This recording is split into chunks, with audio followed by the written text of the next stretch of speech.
Well, good afternoon, Federica. Thank you so much for joining us this afternoon.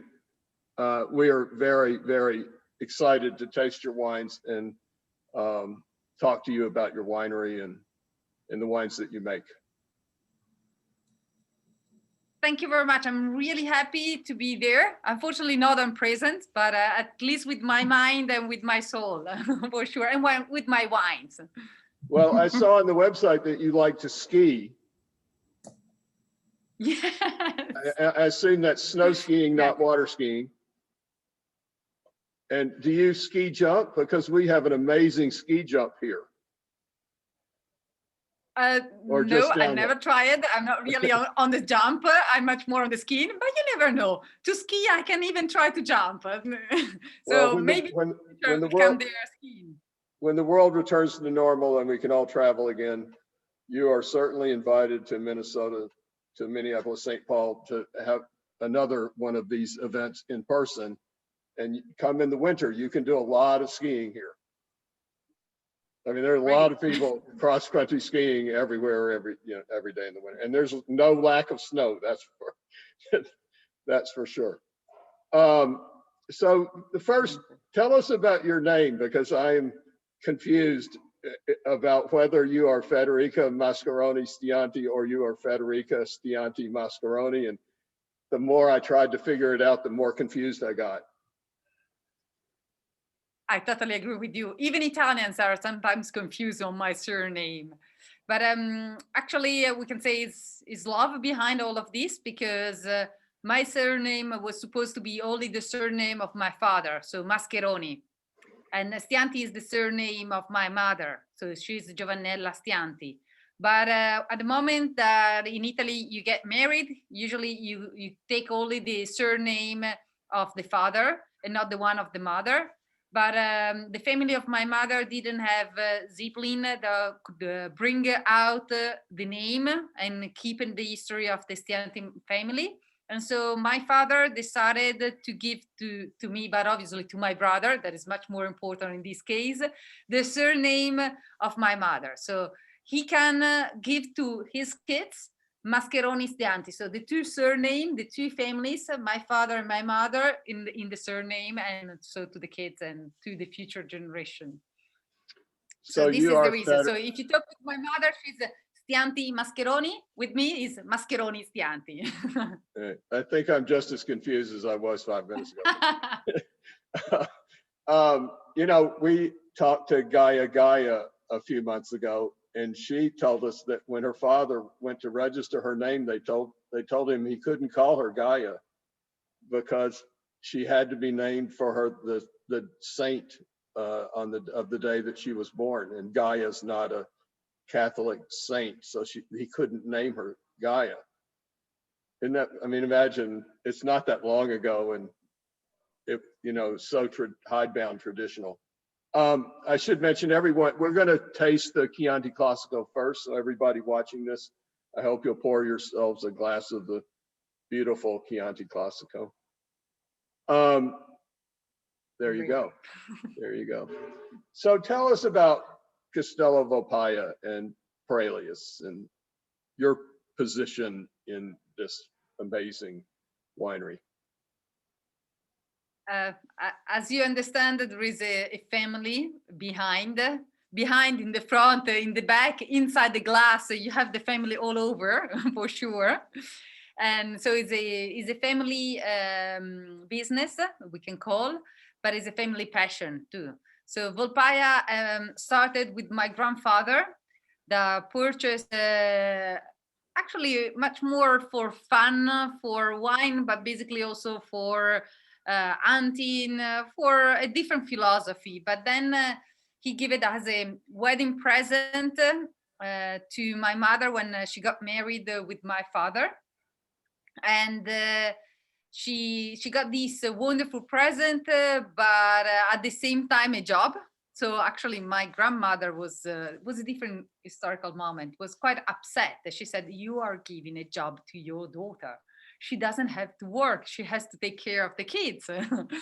But actually my mother felt totally in love with Volpaia, my father even more, So the two together have worked harder to make Volpaia as well known all over the world. But Volpaia is not only a winery, but actually you see the background that I have here, it's more. It is a castle, is a village, is a medieval place, is a little small town on top of a hill, over 600 meters, so 1,900 feet above the sea level. We're inside this small village that goes back in 1172. You have all the technology for the fermentation and tradition for the aging. So you're right, you feel you are in a magical historical place, and then you open the doors and you find all the different activities of Volpaia. So it's a quite a unique place, we can say. You can even walk on the wine in a specific moment of the year, because you have a stainless steel pipeline that runs underground and connect each single building. So you go move the wine from the fermentation to the aging cellar, everything underground. Wow. So it's. I mean, as I was researching this on your website, you've kind of turned this town of Volpaia into, you've taken the ancient buildings and put modern technology in them while preserving the historical nature of them. So you have, yeah, as you said, fermentation tanks and aging cellars that are modern, but in these very old buildings. Yes, and you know, in Italy, you cannot touch the walls of these buildings, because otherwise you will never be able to rebuild the places like that. Right. So the only way to place the technology inside, they cannot fit through the door. There are big tanks or things like this. So the only way was to go to the through the roof. So open the roof and go through with the crane and get inside the tanks. So you look from the outside, it looks, I don't know, a building of 2 floors. Then you get inside, is a building of 3 floors with all the tanks, all the stainless steel technology to be able to be cleaned in a very careful way to have the perfect cellar for the wine. It talked about, if you visit the winery and you, on a tour of the winery, you kind of wander the streets of the village, and it must be a really incredibly romantic kind of thing to do, to both get a tour of this winery but also wander the streets of this amazing town that it is. Yes, I feel like a little bit like a princess sometimes. I need to make a tail of my long ears and put it down from the tower and see if there is the princess that's going to come and to jump up and save me from work. Well, that solves the name thing. I can call you Rapunzel. I don't have to worry about Federica Mascheroni Stianti or Federica Stianti Mascheroni. I just call you Rapunzel. You need to grow, okay. you'll have to grow your hair a little bit longer. Yes, they're not yet that long. So how old were you when you knew that you wanted to be part of the family wine business?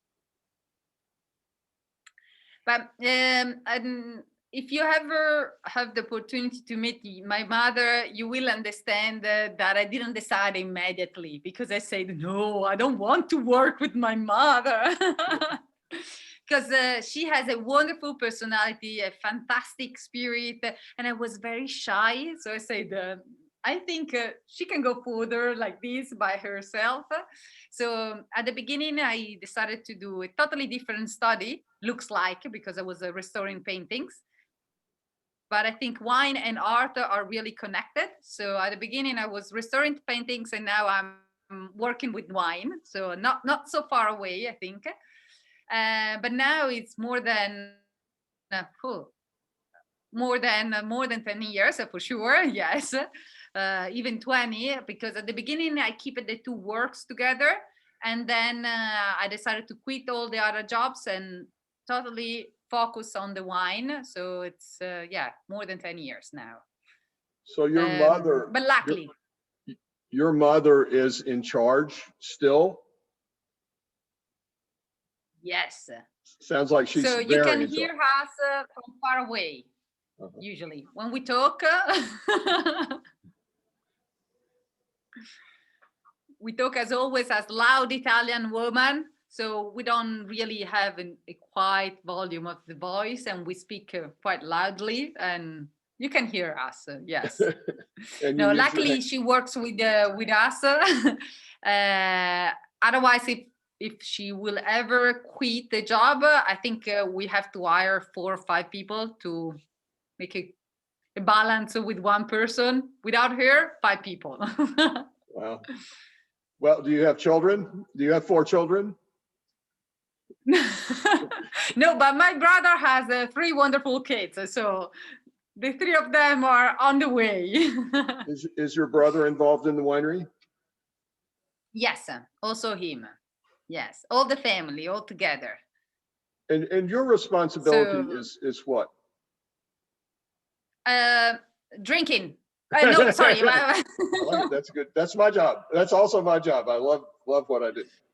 No, it's I'm much more the day by day. So day by day in Volpaia, as a day by day for the export and for all the connection outside with the new importers, wine dinners, export. My brother, luckily, is much more the one that knows about numbers. Luckily, he's the one with great ideas and makes all the numbers fix it together. And my mother, it's like my left and right arm when I'm not here, and so she's the magic, the one that fix everything, the glue. We can say the glue. Well, I mean, it is. I mean, number one, it's kind of. It must be kind of a blessing to be born in Tuscany, which is one of the most beautiful places in the world, and born into a family that has this amazing business. Yeah. In a really amazing, beautiful place. I mean, it is. You did your roll of the dice came up pretty great, right? Having this life that you have. I mean, I know winemaking is really hard work. It's hard. It's always important to remember that it is very hard work, but it is also, romantic and about passion, as you mentioned earlier. Magic. And you get to taste. You get great wine anytime you want to open it, and I mean, it is a pretty fabulous thing.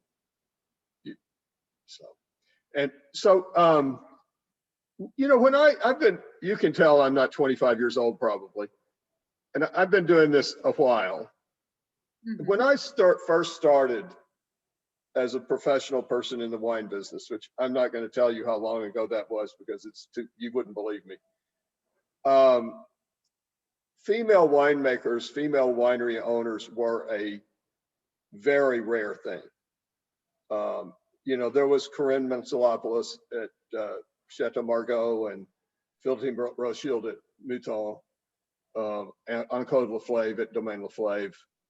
So I got that Domaine Laflave mentioned in there for you, Allison. But there were only a handful. I mentioned Zelma Long, but she came along in the 80s. And female winemakers were really an anomaly. And then Zelma and Heidi Barrett and Helen Turley came along. Now, we've done almost 100 of these, or more than 100 of these Zoom wine tastings now, and it seems like, I don't know, at least 50% of the people I talk to are female. And we've had conversations with Laura Catena at Catena Zapata, and the winemaker at Flowers is a female, and the winemaker at Spy Valley's female, and I mean all these. Do you think about that? Do you think of yourself as a pioneer or in the vanguard of, or a standard bearer for females in the world of winemaking? Personally, I cannot feel like a pioneer also because I'm following the wonderful steps of my mother. I think female are more and more in the wine. At the beginning, even here in Tuscany, we had an association between all the women called Le Donne del Vino, so the women of the wine, because we needed like a support, like to be much more outside and to be seen like a equal. Now I think all over men and women are really equal. So I don't look anymore as how many women or how many men are in a specific position. I think each one of us has his own place. This job for sure takes a lot of your energy, but gives you a lot of your energy, of his energy. I mean, it's a given back, and at the same time is in a certain sense a free work. So you can follow your kids, but at the same time follow your grape and your cellars, and the kids can stay outside because in a winery it's like easy and safe all over. So it's a easy managing of the two things, the family and the winery. Easy is always please keep it like a big word, because otherwise somebody can kill me. I don't have kids, but I know what it means. I try to understand. So if I say easy for kids, it's difficult. But for sure the two things could be a nice connection. So life outside and family are really two things very connected. This is my small point of view. I don't know, maybe in the future we will be much more women or less, but for sure we are now more and more equal, and this is the nice part of the world. Well, we will be always different for sure, women and men, because we are like this, but more and more equal on the way of working for sure. Well, yeah, Gaia told us that when she graduated from high school and went to the university to enroll in the winemaking department, they told her they didn't admit women. Angelo Gaia's daughter was told that she couldn't study enology at Milan, because she was female. Imagine. I mean, the things have changed for sure. Well, have changed a lot. They changed. I think her father changed their mind about that. She did go to enology but they school. Knock at the door and say, "Come on, what did you say? Sorry, I didn't hear you." I mean, I mean, that's like telling Henry Kissinger's daughter she can't study political science or something. I mean, Eliza, we had one of these conversations with Eliza Scavino from Barolo, and she said, if you want to have female daughters in Piedmont, drink a lot of wine, because every one of my generation is female. All the wineries, all of a sudden, all the wineries are and the wines are being made by females like me and Gaia and, Domenico Clerico, with Domenico dying, now his wife is in charge. And all these, the Antinori sisters are running Antinori now. I mean, they're all female. It's Laura Catena talked about them as close friends of hers. And I think wine is better for that, because I think women, on average, a lot of women have better palates than a lot of men. I think women have great palates, and so much really great wine. For sure, we like details. Well, I mean, so much great wine is being made by women now. It's just, I mean, you can't ignore that. And you're right, as you said, there should be no. I mean, we should be equal. There shouldn't be no judgment about that, and just the most qualified person for the job. The world's going to be a better place if there's no regard to gender. So, but it's just a way. It's a way that the world of wine has changed in my time. Is that it used to be it's such a rare thing to talk to. There were no female sommeliers. I mean, when I started in this business, there were no women in the kitchen. In the restaurant business, there were no women in the kitchen. None, ever, because women weren't strong enough to pick up a stock pot. That was the thinking. It's ridiculous. I mean, it's ridiculous. but that's the way it I was. So, mean, as I told you, it's my grandfather gave it the Volpaia to my mother, and my grandmother was upset. She said, "You cannot give a job to your daughter. She doesn't have to work. She has to keep to take care of the kids." She took care of us, I think, in a good way. I mean, as a daughter, I can say was a very good mother. And at the same time, she ran an important winery that grew it step by step in her hands. So it's a different generation. So it's the moment I think of my mother started really a start of the change of the mechanic, of the mentality, and more women have started to work and less are staying home, taking care only of the kids. how did your mother know how to run a winery?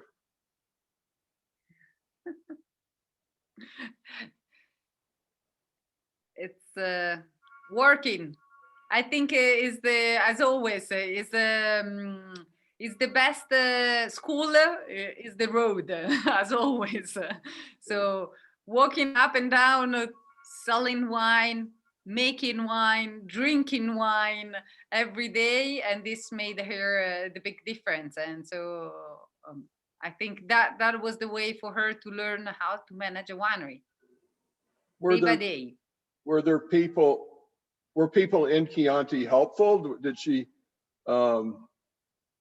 have people that helped mentor her in how to do this new project?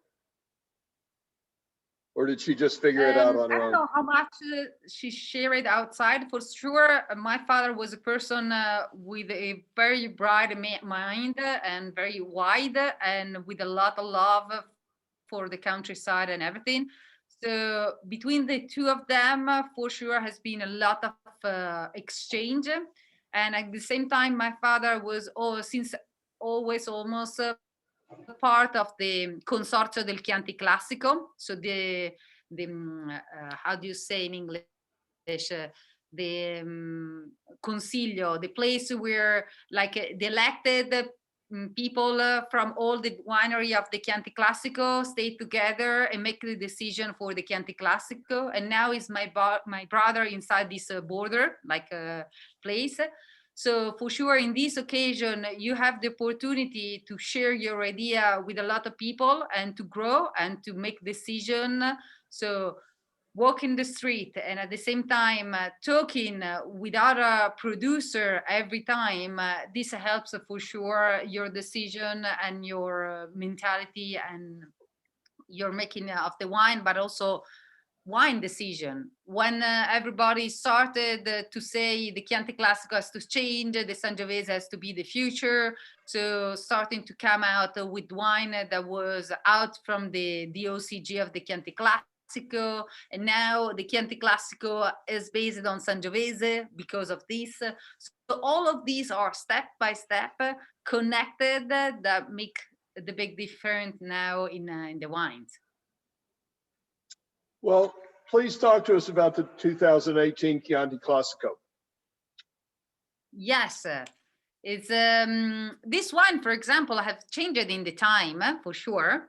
Now it is a Sangiovese with a 10% of Merlot. Before, you were not able to have a 90% of Sangiovese. You had to put inside the white grapes, no more than 70 or 75% of Sangiovese. So it was a totally different wine. But luckily, because of my mother and other wine producer, the Chianti Classico made a big step and finally understood that the Sangiovese was the future. In this case, we added this small 10% of Merlot, only because Volpaia, as mentioned before, it's very high elevated. It's over 1,900 feet above the sea level. So usually, almost you pray to get the ripeness of the grape. So we need something to round a little bit the wine and to make it a little bit much more ready. Otherwise, we have to treat the Chianti Classico as the Riserva, but then come out on the point price as the Chianti Classico. So it's not really helpful at the same time for the end of for the numbers of the winery. So we had to decide to make a small change. So in this wine is the only wine where we put some international grape inside and to put the Merlot, only to round a little bit the wine. So it is 90% Sangiovese, 10% Merlot, aged for 1 year in the big barrel. Big, it's taller than a normal person, 30 hectoliters. So the big one that we use and reuse every year. So 1,500 liters. That's big. Yeah. That's big. My impression of Chianti Classico is that in my time in the wine business, tasting wine, you know, semi-professionally, that Chianti is the most improved wine region in the world. Because when I first started tasting wine, like seriously, in the early 70s, most Chianti was pretty awful. And I'm not just talking about the fiascos. I mean, that is what that is. I'm talking about wine that was labeled as Chianti or Chianti Classico. Most of it was, well, as you referenced the white grapes, you know, they had Trebbiano in them. I mean, whose decision is it that Trebbiano is going to make for a better red wine? I mean, it doesn't make any sense. And the wines just weren't, as you know, they were just never, you thought they were good because it was this famous place. It was Chianti. It had to be good because it's so famous. And of course, there was no press back then. There was so little information. And you know, we couldn't have a Zoom tasting and talk to you about them. So, you know, then you open these wines and they just really weren't they weren't exciting wines. And now that's really, really a big change in the quality of what Chianti Classico and Chianti Classico Reserva is today from what it was, you know, 40 years ago. It's an enormous change. Yeah, I totally agree with you. But it was also different, the concept of the wine, for sure. The culture behind the wine was totally different. So we have to think about history, for sure, thinking about the wines and how these wines have been evaluated in the glass and in the bottle and in the structure. In the past, the wine was really a food. It was a part of the food, a part of the alimentation of every day.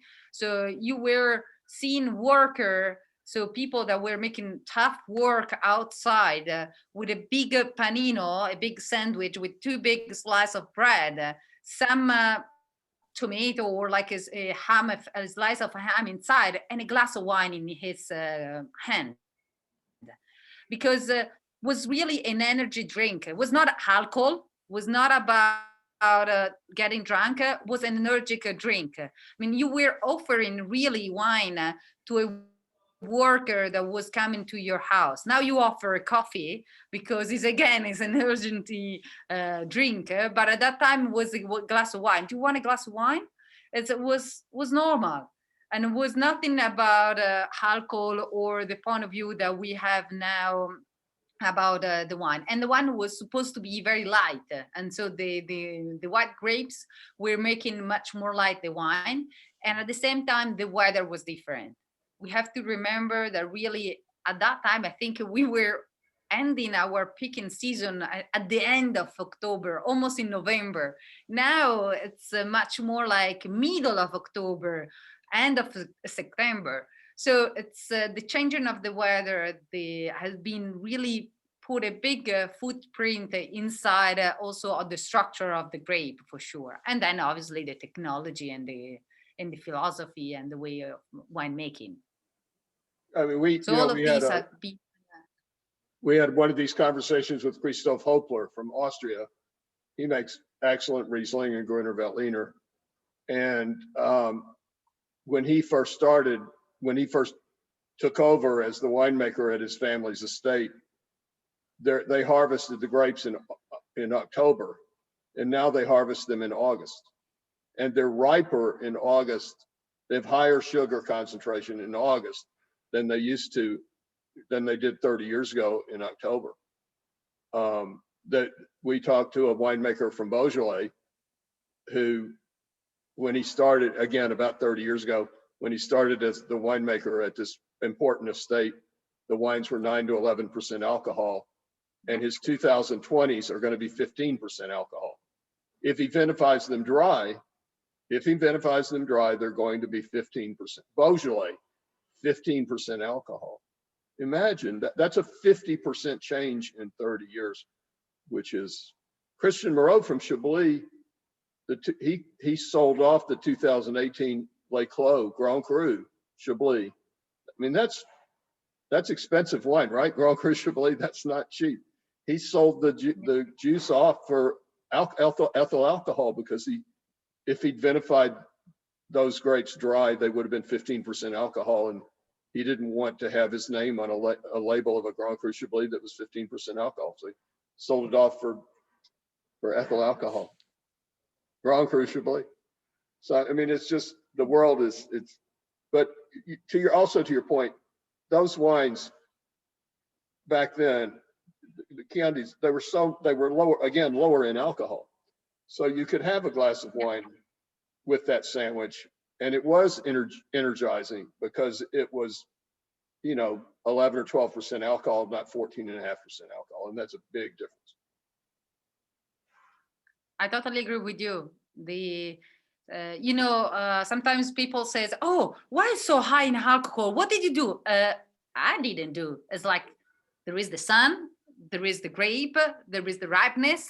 It's not the decision of the winery about the alcohol. It depends also how the winery works. But for us, it's important to follow what is the vintage. I want to let you try inside the glass of the wine, the vintage. So like 18 vintage, it was a very nice vintage, very balanced, very equilibrated. And so you can find inside the glass, you find a nice nose with all the flavors of the Sangiovese, like the cherry and red fruits. The light red and the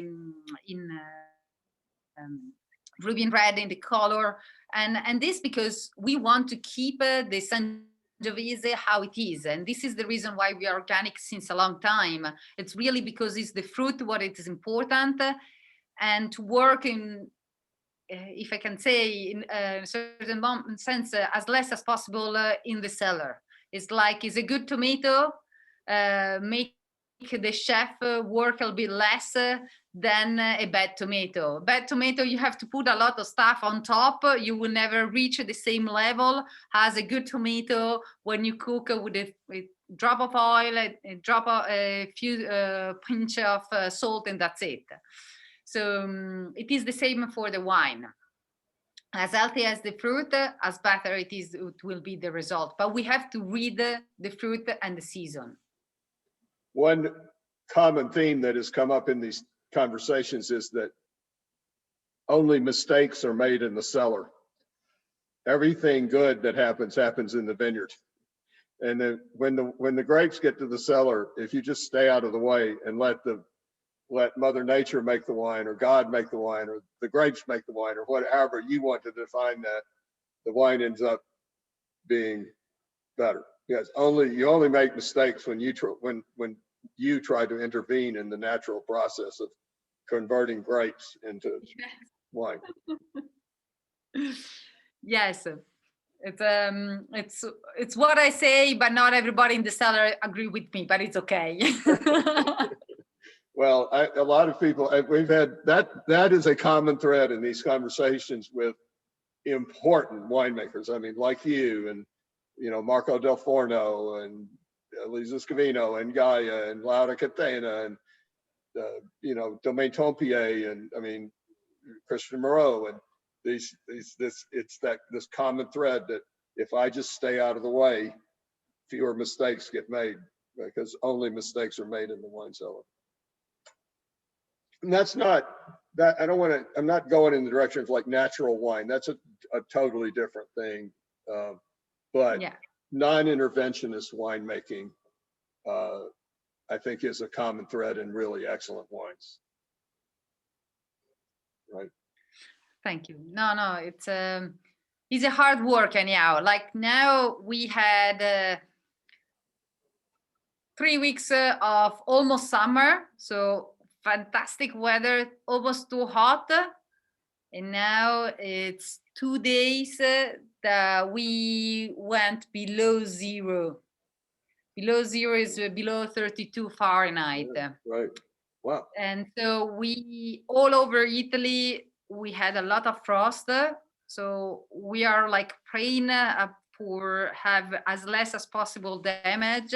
But luckily in Volpaia, usually we are quite high. And so usually the frost doesn't really damage us very much.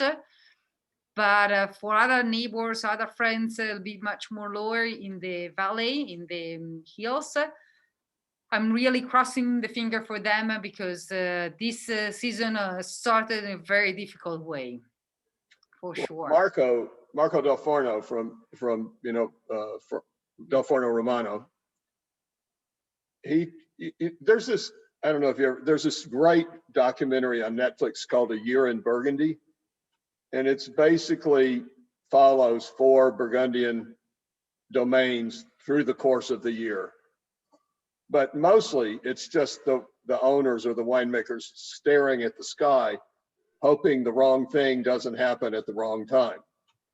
That, it doesn't rain just before harvest, that it doesn't hail and wipe out the vineyard or whatever, that's just because you have no control over what Mother Nature does. Marco talked, I think it was the 2007 vintage. They were going to pick the grapes on Wednesday.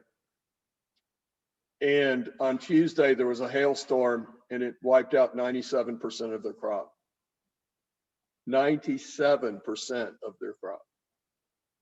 And if they picked the grapes on Tuesday, they would have harvested 100%.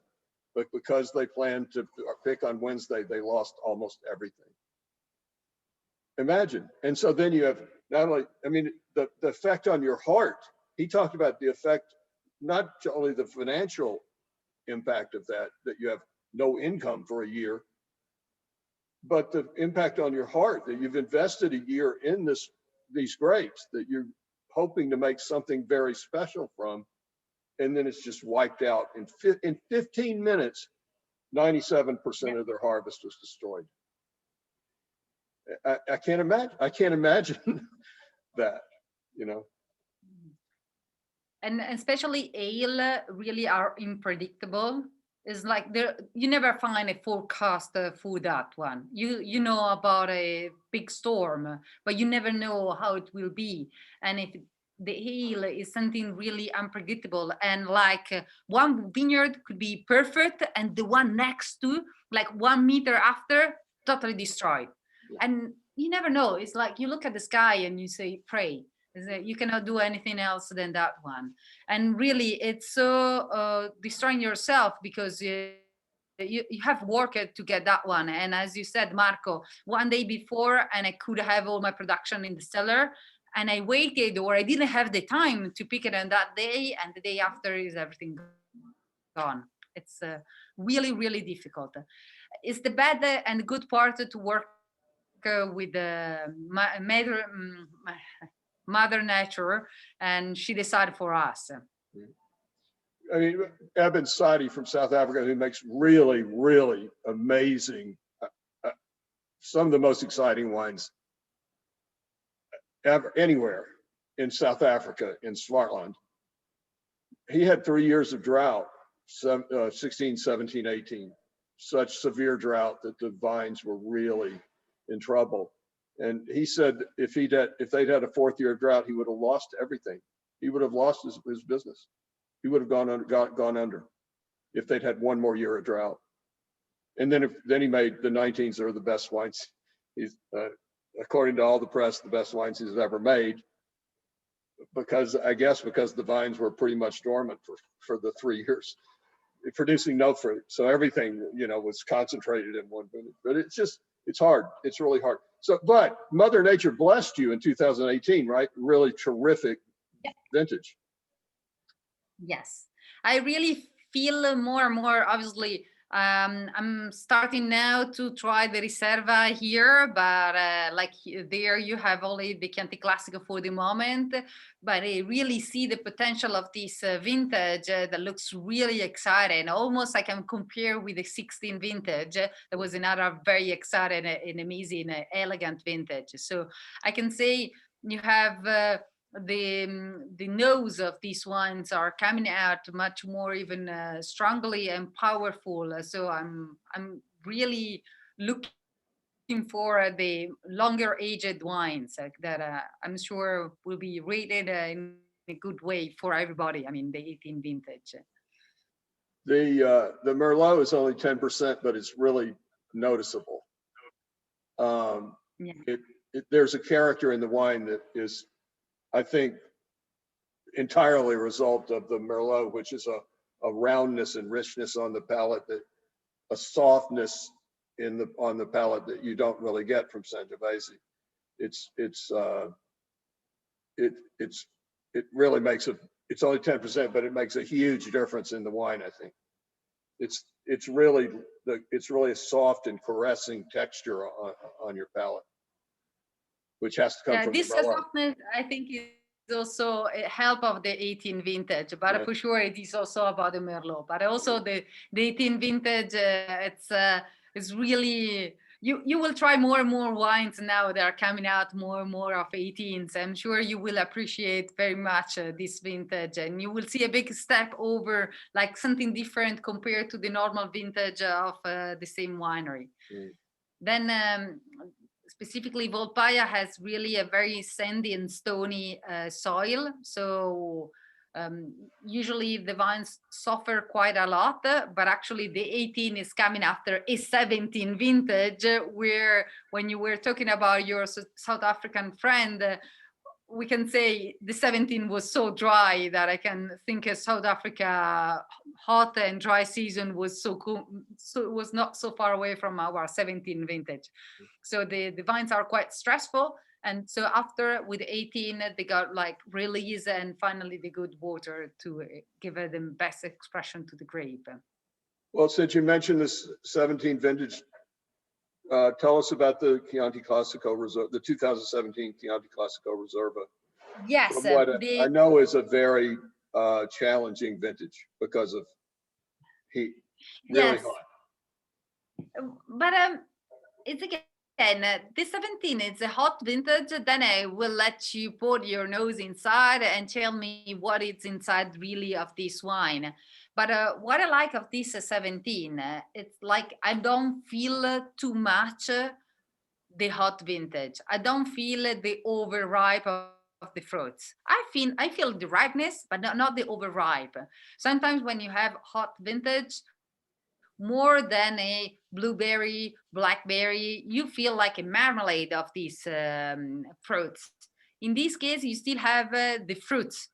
And this is the nice part of this 17, because when the hot and the heat arrive very early. So the plant had to say, okay, survive or survive.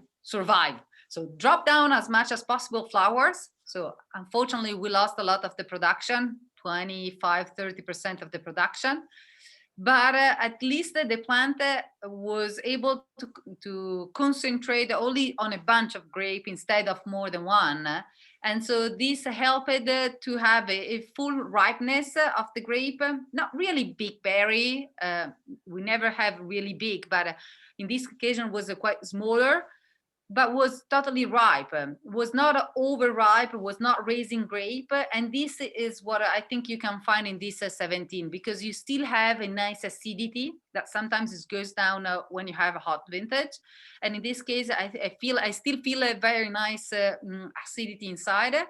And in this case, it's 100% of Sangiovese. So when we start to talk about our Riserva, we are focused on Sangiovese. So almost all our Chianti Classico wines are basically on Sangiovese. I mean, we have a 5% of Mamolo called Tassala, but then all the other wines are 100% of Sangiovese. And so in this case, we have 100% of Sangiovese, selection of the best grapes from the same vineyards of the Chianti Classico.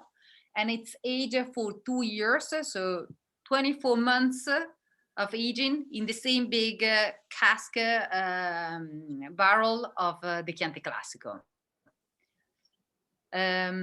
So we have much more intensity in the color, in the palate, so a nice tannin, a nice structure that really reminds you that we are Tuscan people. So we want to sit down, have some food, and enjoy with the wine. It's our style of life, and so this is our Chianti Classico Riserva.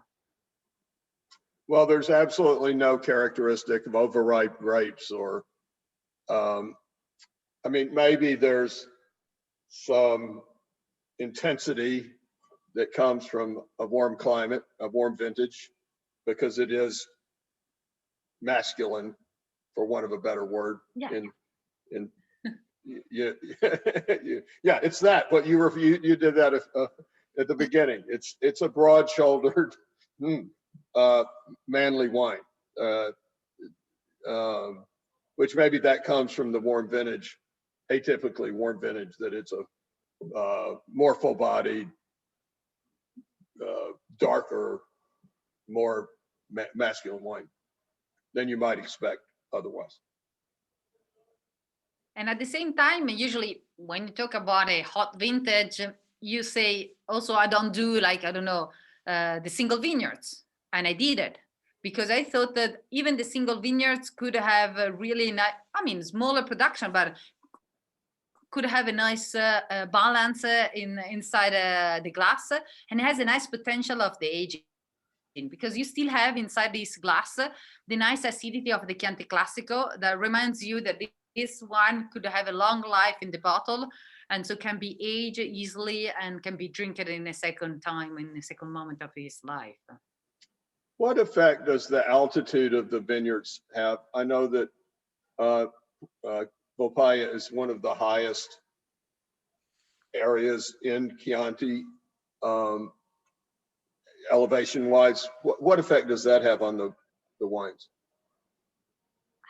For me, I think it has a big effect. You know, Volpaia is in the area, is in the commune, in the area of Radda and Chianti. So it's a very old area, one of the oldest area of the Chianti Classico, you know, Gaiole, San Casciano, Castellina, but Radda is also, we can say, the heart of this place. Now, we have even made an association between all the producers from Radda, and so we are now the Vignaioli di Radda. So we have a chat between all of us. So now we share, how is it going for you? How is the process? So we try to share what is the situation in our area, because we have some common points. One of the common points is not only about the altitude, is also the forest. So a lot of forests all around that makes a big difference, especially in the summer, that create much more like microclimate and much cooler. So Volpaia has the big forest all around that helps, and at the same time the elevation. So we can say that Volpaia is on top, and then down here you have all the vineyards. It's so like a triangle with all the vineyards facing south, and so it's this vineyard has a nice exposition, but you know, a vineyard going from the top, the bottom to the top, has a different moment of ripeness. So we go through the vineyards more than once to select the grape for the Chianti Classico and the Chianti Classico Riserva. So for sure, this elevation helps to make a much more slowly process of the ripeness of the grape. You know, more is smoother the time to get the ripeness, much better it is for the grape. And so this elevation helps for sure on the smoother and the nice exchange of temperature between day and night. So even in August, not on the 17 vintage, but even in August, a normal period, you need a sweater, a small jacket in the afternoon, in the night, because it's get much cooler, and so you can reach very high temperature during the day, but then the night goes down, and it helps really to get the perfect balance to the grape. There's those famous cattle from Tuscany, or maybe they're from Maremma. Is it called Chiara, or they're called, the name is CHI something, but I'm blanking on it. But there's these cattle that are really famous for making amazing steaks. Lydia Bastiani, she's a famous Italian chef here in the United States, has a dish she calls beefsteak Maremma style. Ah, la bistecca. Yeah. La chianina. Yeah, canina, that's it. Canina, yes. So those, if sorry, 1 second. I just realized that my plug was unplugged. Sorry. Sorry, I just realized that my computer was switching off. I said, no. Oh no, that would think I defended you. No. Yes, the chianina. Yeah. But yeah, so Lydia has this dish where she takes a 3-inch ribeye, and the first thing she does is turn it on its edge on the grill and grill the fat all the way around to caramelize the fat, and then grill it on each side. And then she turns it on the bone, so heat comes up through the bone and warms the meat from the inside out, and puts it on gets it to just below medium rare, puts it on a platter, and she makes a slurry of really good olive oil, salt, and fresh rosemary that she grinds up in a mortar. I've made this dish 100 times. Grinds up with a mortar and pestle this kind of paste of salt and rosemary and olive oil, and rubs it on the steak and lets it sit for 10 minutes, and then slices it. It's so simple. It's like the simplest dish possible, and it's the best thing you've ever eaten in your life. I mean, it is so delicious. This wine with that dish, if I could find those cattle, if I could find a porterhouse from those cattle and cook that dish tonight with this wine that I've just opened, I would be a very happy man, and I'd have you and Lydia to thank. So I totally agree with you. It's what we call here is La Fiorentina, so yeah, more typical from Florence than ever. Right. And it's I'm sorry for the vegetarian or the vegan people, but really it's amazing. And with this type of wine, it's fantastic because you have a little bit of the fatness of the outside, but then you have the oily on top of the olive oil, and so the tannin and the acidity helps really to make a balance in the mouth. And I agree totally with you. It's the top. The tannins in the wine make the fat in the steak disappear, and the fat in the steak make the tannins in the wine disappear, and it's just magic. It's just. And you said, I feel, I'm sorry for the vegetarians. I just, I respect them, but I'm glad I'm not one.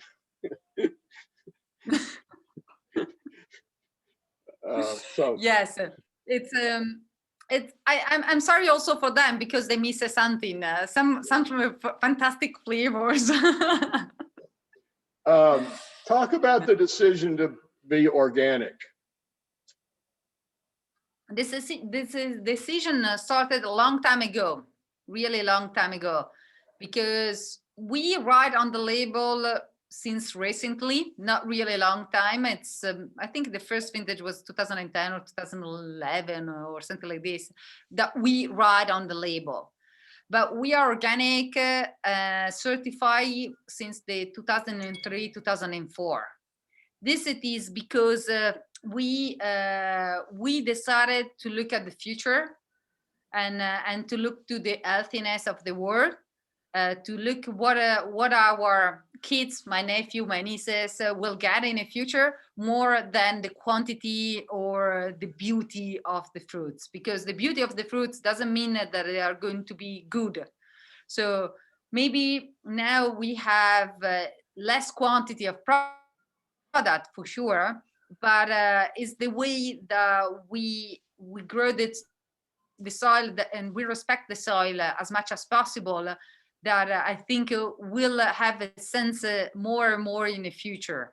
So even throwing out a glass in the right box in the glass, it's really big help for the future. And at the same time, working the soil is in the healthiest way that you can do it, is a really big important outside. And the other things is like I want to guarantee outside the people. So this is the reason why I do all the certification. It's a lot of work, it's a lot of nightmare. They come, they control you, they make you lose a lot of days of the year because they want to check each single things that you are not lying and you are making truly the things. This is the reason why sometimes I'm a little bit upset with people that say, I'm organic, but I don't do the certification. You trust me and I'm okay. No, it's a big work to do it. And I want that the people knows that is not easy. And I cannot do 1 year. Only for this year, I use something because I have too much rain. So I cannot do it. People that doesn't do the certification, I mean, I don't say that they will. I don't really say, but if they have the problem, they can be helped outside. I cannot do it. To let the people understand that the label and the certification is a big worker for the winery. So trust them when they say. And Marco Del Forno said that his vineyard workers are really upset with him because he changed to organics, because they have the caterpillars that they come out at 10 o'clock at night. And so they're all having work from 10 p.m. to midnight or whatever, removing one caterpillar at a time from the vines, because otherwise they eat the flowers and eat the buds, and you don't have any grapes. And there's no, if you're not going to spray and kill them, you have to go out in the vineyards at 10 o'clock at night and pick one caterpillar at a time off the vines with flashlights. But Claude Laflave at Domaine Laflave told us that one of the consequences of biodynamic winemaking that she didn't anticipate, that has been dramatic, is that her workers are happier. Where she used to hear they'd be picking or pruning or whatever, and they'd be grumbling about how hard their work was and how much they hated it. And now they're pruning or picking and she hears them singing. So I don't know how you explain that. And the other nice part, but she's one of the pioneers. And the other nice part is, she's one of the pioneers of biodynamics in the world, and that's her experience. So you have to credit her experience because she was one of the first. Yes, the really nice things is even this year, like last year, I mean, we have bees that are flying. They come here, they want to make their nest, so we need to move them because they come even in the house sometimes. I mean, this year and last year they came in the garden, so we said, please, we will move you. So we had to move them, bring outside from the garden. But it's really important. We have also the little birds that they come only in the spring and they go away in the autumn. And these are type of birds that are staying only in clean places where you have all the insect, because obviously when you use chemical products, you kill everything. So you kill bees, you kill all the insect, and the things that you still have that birds, you still have the bees. It's really an important point for yourself. And as Vignaioli di Radda, most of us are really turning on organic way. So we are really proud to be really like a green area in the middle of the Chianti Classico. That is very important for us. Well, if you go in a conventionally farmed vineyard and take a trowel and turn the dirt, there's nothing there. It's just dirt and rocks and decaying plant material. If you go in an organic vineyard and turn the dirt, there's a world of life down there. grubs and worms and Yes. all kinds of insects. It's just a different thing, and that's better for the world, but it also has to make a difference in the wines, because the roots are extracting everything from the soil, right? That's what their job is to go find stuff down there in the ground, and the more that's there, the more that they can put in the grapes, you know.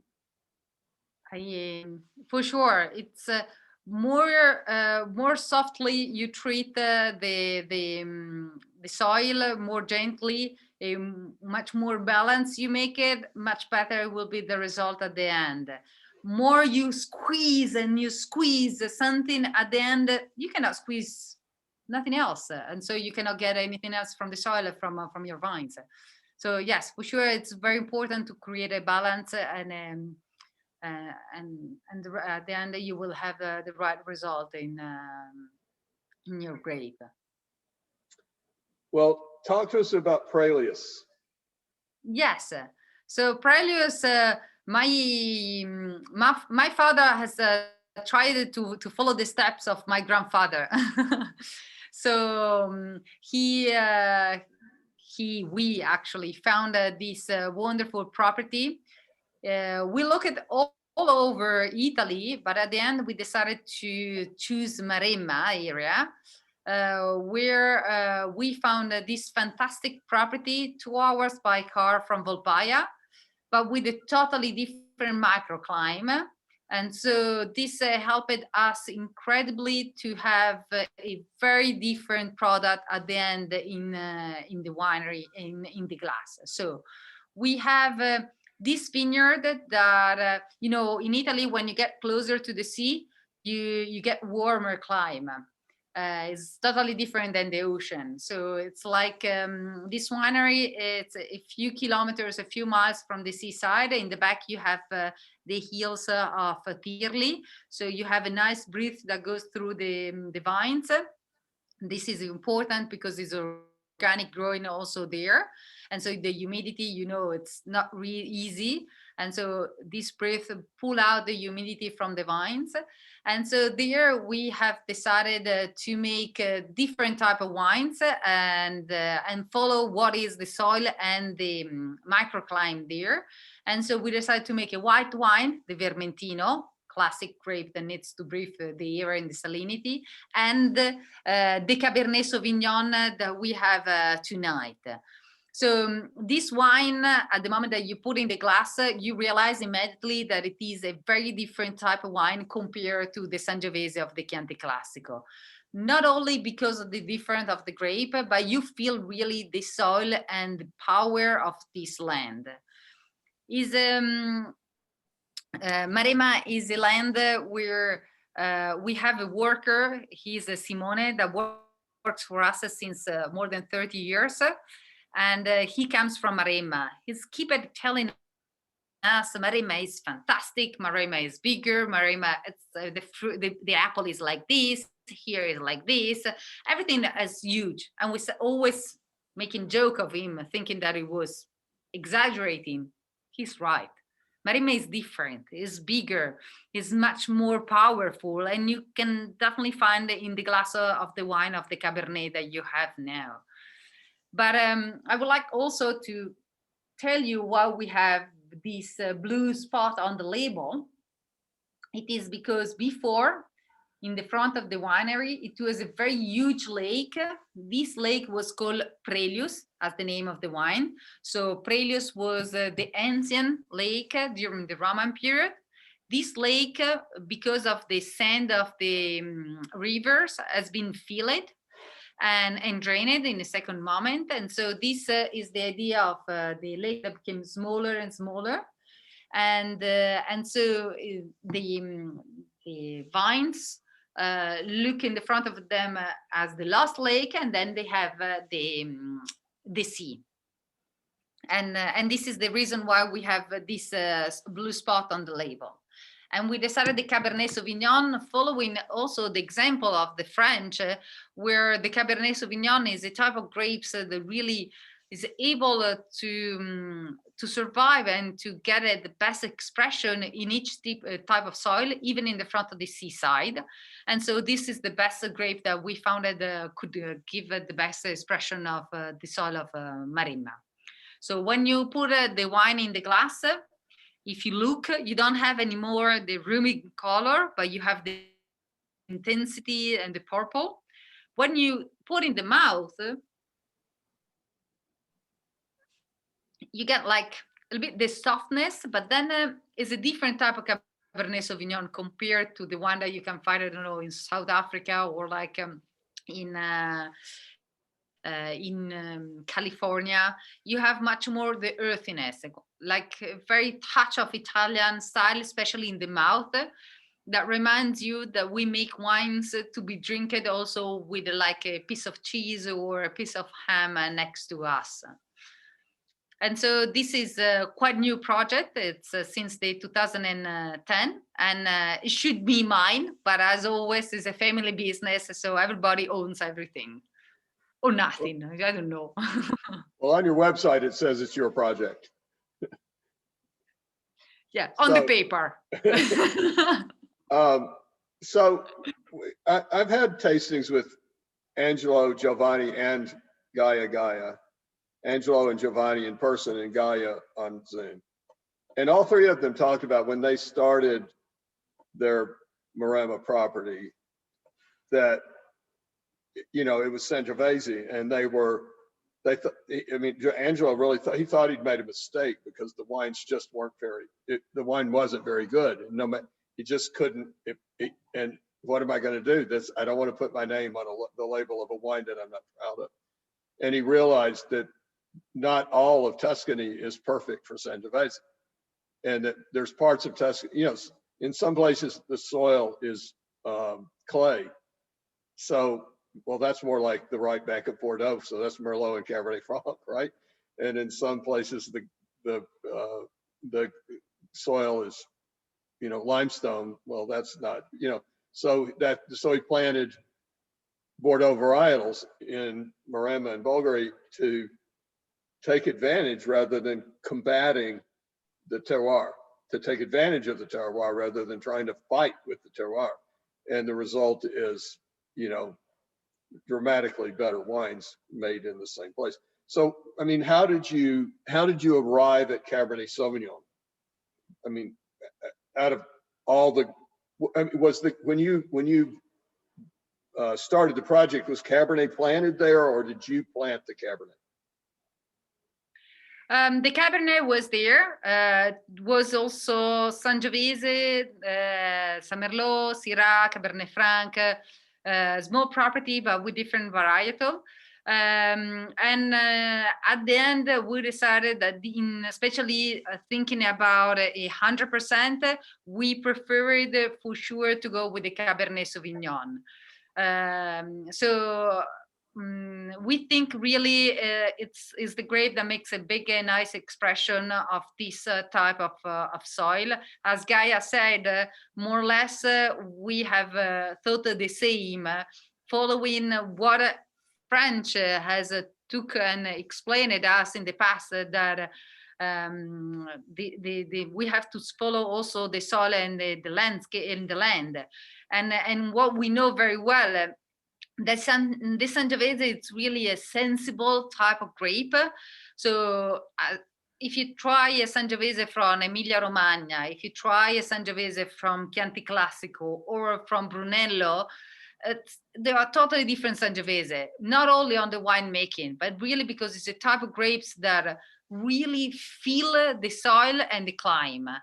And so this is the reason why Cabernet Sauvignon, from my point of view, and as you said, the Gaia point of view, is much more the type of the red grape that we want to grow there. What we have made a big decision on that winery was also to point very much on the white wines, because really is a soil and the type of the climate that makes a big expression on the Vermentino wines. So that one was for sure our decision. I think that Sangiovese and Nebbiolo are alike in a couple of ways. One is what I referred to a few minutes ago, is that Chianti has improved so much over the course of my life in wine, and Barolo is kind of the same. When I first started, professionally opening wine, most Barolo was, the catchphrase was you have to wait 30 years for it to be ready to drink. But if you waited 30 years for it to be ready to drink, it still wasn't very good. You just spent 30 years. And so the dramatic improvement in quality over my time in the wine business in Chianti and in Tuscany and in Piedmont is dramatic, really dramatic. But the other thing is that there are two grapes, Nebbiolo and Sangiovese are two grapes that really only are successful in one place in the world. I mean, and that's unusual. I mean, you can grow Cabernet pretty much anywhere. You can grow Chardonnay pretty much anywhere, and it'll be, it'll make decent wine. Sangiovese outside of Tuscany, there's a couple of wineries in Washington State that make decent Sangiovese. There's one or two in California that make decent Sangiovese, but not great Sangiovese. The same thing with Nebbiolo. I mean, what Nebbiolo have you ever tasted outside of Piedmont that you would want to have a second glass of? Just generally, really, I'm sure there are exceptions, but I've never tasted one. And why do you think that is? Why do you think? Well, you've said Sangiovese is so sensitive to the place where the grapes are grown, and it just seems like a marriage made in heaven of Sangiovese and Tuscany. Yes, I definitely agree with you about also Nebbiolo in Piedmont. At the beginning, obviously, a lot of producer from all over the other part of the world, like California, South Africa, they were like Italians, they moved there, and so they brought like Sangiovese with them, thinking that they could grow in another place, or like Nebbiolo grapes. But then they realized that, I mean, you can make it, but you will never make the same type of wines. You will make a very different type of Sangiovese that you like, you don't like, but it's a very different way of making Sangiovese. I had a nice Sangiovese from South Africa, but like they were sweet. I mean, not really high in acidity. So it was, are you sure it's a Sangiovese? I mean, in a blind tasting, I will definitely make a mistake and make I mean, would never be able to recognize it as a Sangiovese, because it's so totally different than the structure of a normal Sangiovese. So really sensible of what it is around the grape. In Volpaia specifically, we are very focused on the clones of Sangiovese. So we have made a lot of study, like we have a vineyard with 25 different plants of Sangiovese that we have found in a specific vineyard. We have multiplied, so we have keep it like a library. Then we have now selected 5 of these 25 clones, and we have just planted a new vineyard up on top of Volpaia, and so we probably will make another selection there, so to be able to have our own clone of Sangiovese, maybe in the future replant all our vineyards with our clone of Sangiovese, to really see the difference inside the wine. And you see the difference, because they're really sensible of what it is around them. We bought this 2018 Prailius Cabernet. We bought quite a bit of it about a year ago. And I tasted it with the owner, my boss, the owner here. He said, that's the driest red wine I've ever tasted in my life.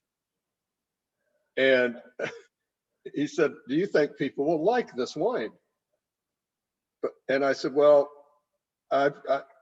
yes, I think, I think they'll like it. It's for the price point of what Cabernet Sauvignon at this price point generally is. This is a pretty amazing wine because it's really affordable. But I said, I'll just tell you, I will promise you that I will tell every customer that buys a bottle of this wine that it's the driest wine we've ever tasted, and you need to be prepared for that. It's, you know, it in some ways it reminds me of a Rutherford Bench Cabernet, California Cabernet from the Rutherford Bench, because those wines are really famous for this characteristic called Rutherford dust, because it really is kind of, it really, well, a year ago, I'm getting to the point I wanted to make.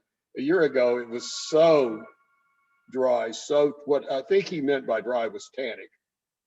And it had this really dusty, this characteristic of really dusty tannins, like you had dust in your mouth, which is a characteristic of those Cabernets in California.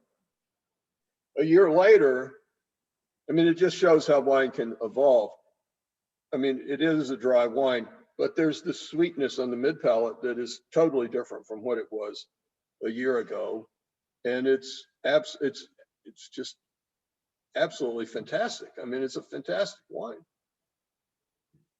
It needed that year in the bottle. It's and you don't really think of, you don't like, excuse me, but you don't really think of buying a wine for $15 to cellar it for a year. That's not really what our thought process is.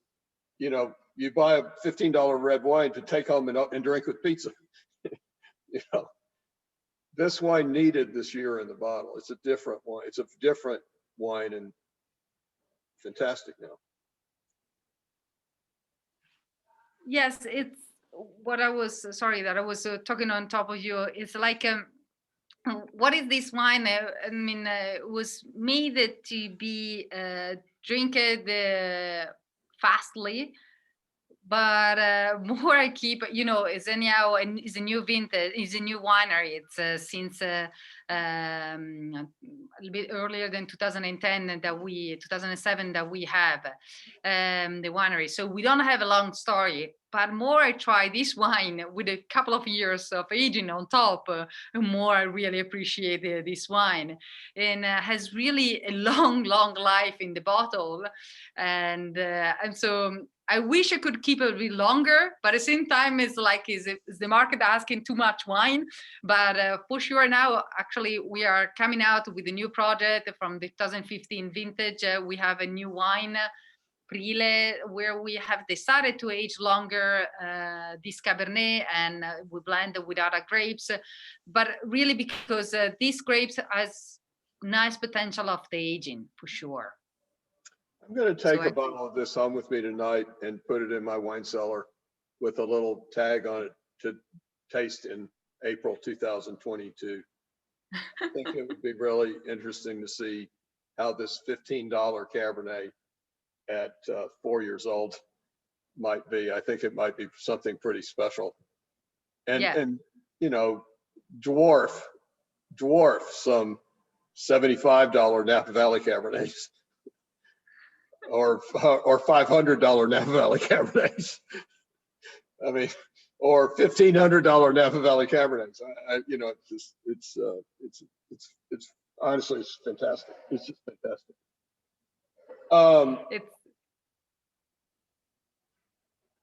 Go on. It should be nice to do a blind tasting with these big wines and a simple one. It's really interesting when you do blind tasting. It's the best moment. You get really surprised about a lot of things usually. You know, I have a good friend who makes wine in Santa Barbara named Jim Clendenin, and he also owns a winery called Au Bon Climat. And I think about, I don't know, 15 or 16 years ago, I was the sommelier at a dinner. We served 3 of his Chardonnays and 3 of his Pinot Noirs with 3 white Burgundies and 3 red Burgundies from one of the most extraordinary acclaimed wineries in Burgundy, Dominique Lafon. We served Lafon Meursault-Perrier and Saint-Tenay-le-Gravier with side by side with Jim's Chardonnay and Pinot Noir. And easily the best wine of the night was the 1980 Au Bon Climat Pinot Noir La Beaujolais des Souks. It was by far the best wine of the night. It really stood out. And 1980 is an atrocious vintage. And that wine, when it was released, got a 51-point rating from the Wine Spectator. It is the lowest rating they've ever given a wine in their history. And at 40 years old, or 30 years old, it was absolutely magical. 51 points. And, you know, against these really, really acclaimed, you know, La Femme or Superior is one of the greatest white wines in the world, right? So it's just, you know, tasting wine blind is a tricky, you know, tricky subject. If you could change, is there anything you would like to change at Volpaia that your mother won't let you do?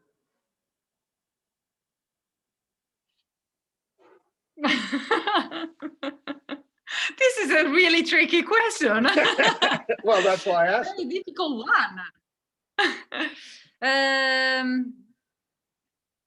No, I mean, we fight very much in the family, for sure. We discuss about every single things, and we keep telling, I don't agree with you, but finally we almost always agree one with each other. So I don't have really any idea that I want to force and my mother doesn't want. It's really a step by step, each single things we do. So it's evolution. So for sure, at the beginning, if we came out, I don't know, my brother came out, I want the bakery. I want to have a bakery and a forno in the. No, what are you doing? Now we are very happy, and so it's like we discussed, but then we agreed, and we found a balance.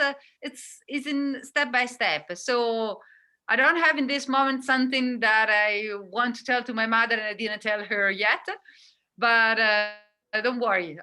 I will let you know if I have some new ideas that I have to discuss with him.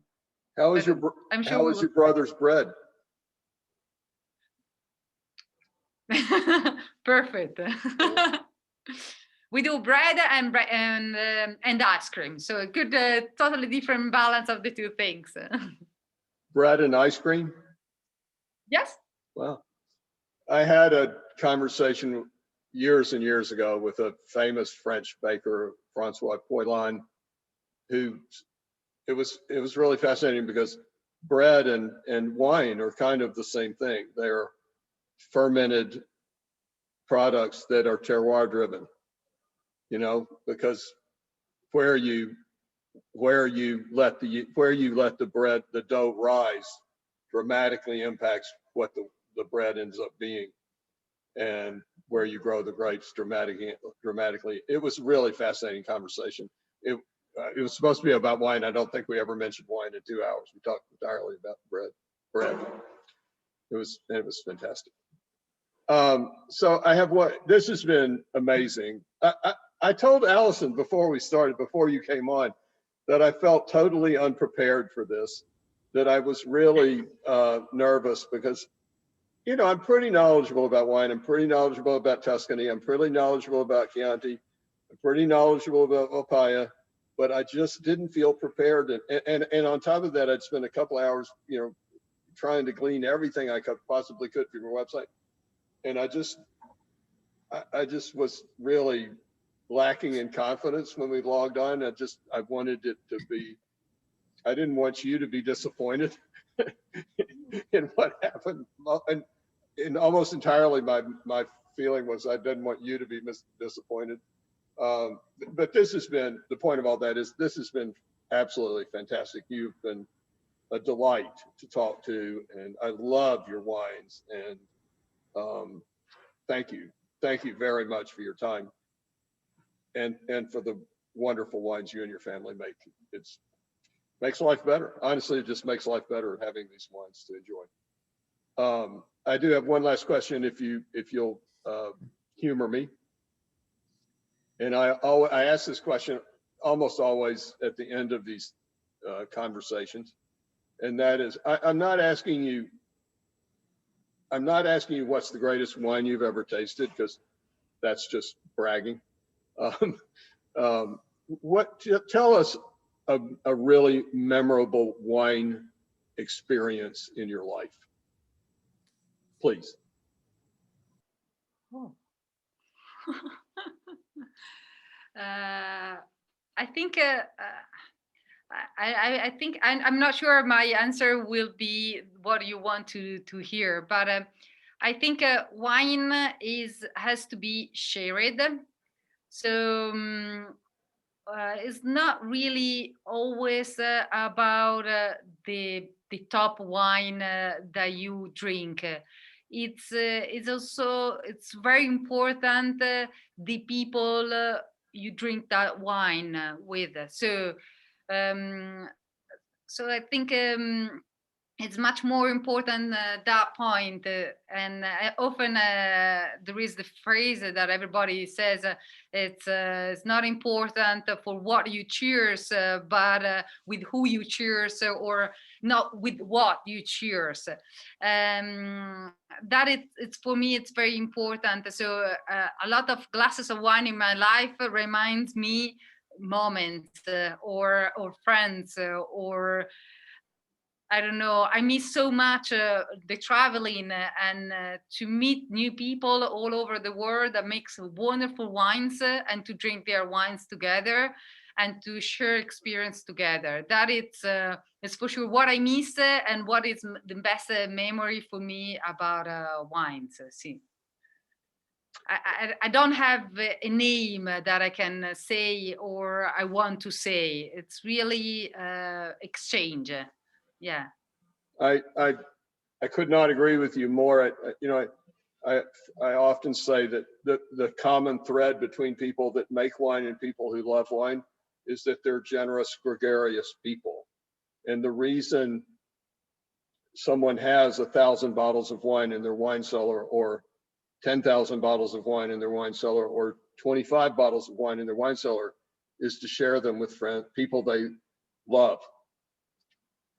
That's the reason you have more than one bottle of wine, is so that you have wine to share with people you love. And that's a common thread among people that make wine and people that sell wine like Allison and people that enjoy wine like our clients. You know, the end enjoyer of the wine is that it's all about friends and family and love. Yeah. So, I mean, to make the wine, you need love. And so at the end, to drink the wine, you need love. You need passion. You need, it's like to put inside a lot of things. Industrial wines, you feel it. They are perfect, but perfect in a square and don't have softness, not talking about the softness inside the glass, but the softness of the structure. And so, yes, you feel the soul in the glass of wine at the end, I think. In your wines and in the wines from some of the winemakers we've referenced in this conversation, you do feel their soul in the bottle, and that's what makes Volpaia Chianti Classico different from Ménage à Trois, you know, or whatever.